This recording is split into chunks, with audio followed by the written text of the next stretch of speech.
Hey, what's going on, guys? So I wanted to do a different kind of view today. I wanted to do a Corsair iCue review.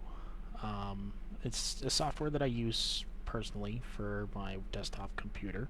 I have a Corsair case, I have a Corsair keyboard, the mouse, the stand, the headset, etc. So I kind of want to do a video reviewing what I currently have.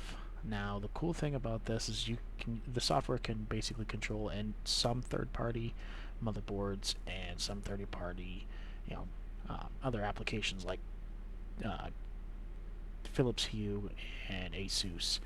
Now, the cool thing about this is it leaves one place to control all pieces of lighting. In about a second, you will see some clips of peripherals changing colors. My Corsair keyboard and mouse and other peripherals. They currently have some Christmas stuff. This was some old recorded footage that I had from Christmas, and some new recorded footage of the new stuff that is currently out right now.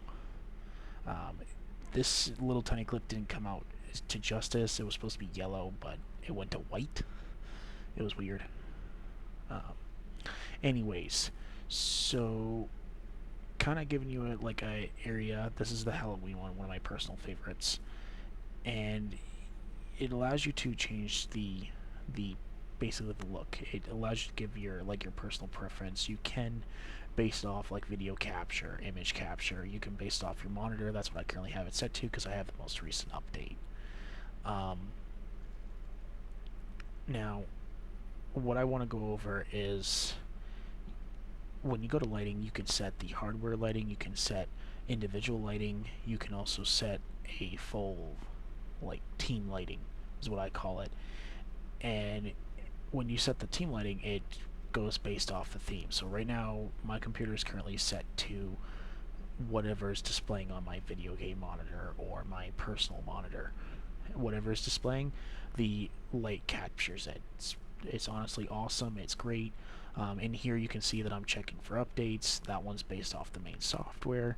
If you want to check individual units, you have to go to the list at the bottom. Once you go to the list at the bottom, it then checks all your appliances that are currently listed there to see if you need any updates. One of my devices can't be found because it's in my backpack, and I don't know which backpack it's in.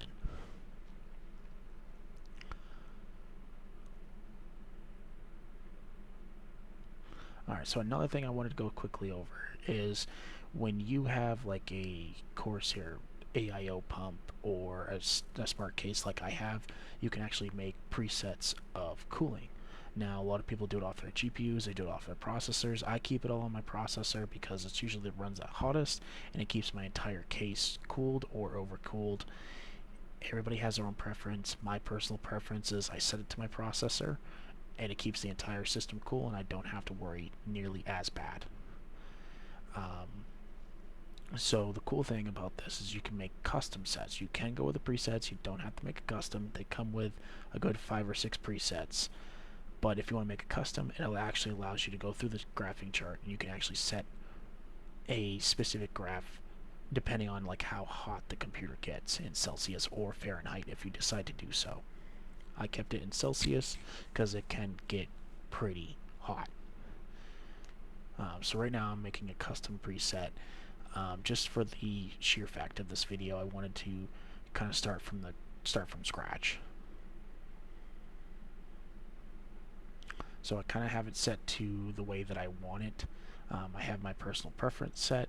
So I think the next thing I got to do is just go over to the case and then basically do the same thing I did here in the AIO on the case as well too. So I'm navigating over, I hit the plus sign.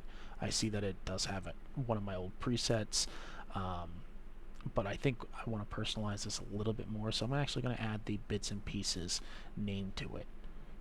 Now I'm readjusting the graph chart to mimic the old one.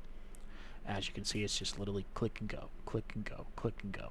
Once you have your personal preset and you're satisfied with what you want, then you can go ahead and name it. How you name it though is you're going to go back over the cooling presets and then you double click on the listing. Once you double click on the listing, you can type whichever name you want. For me, I'm going to do bits and pieces.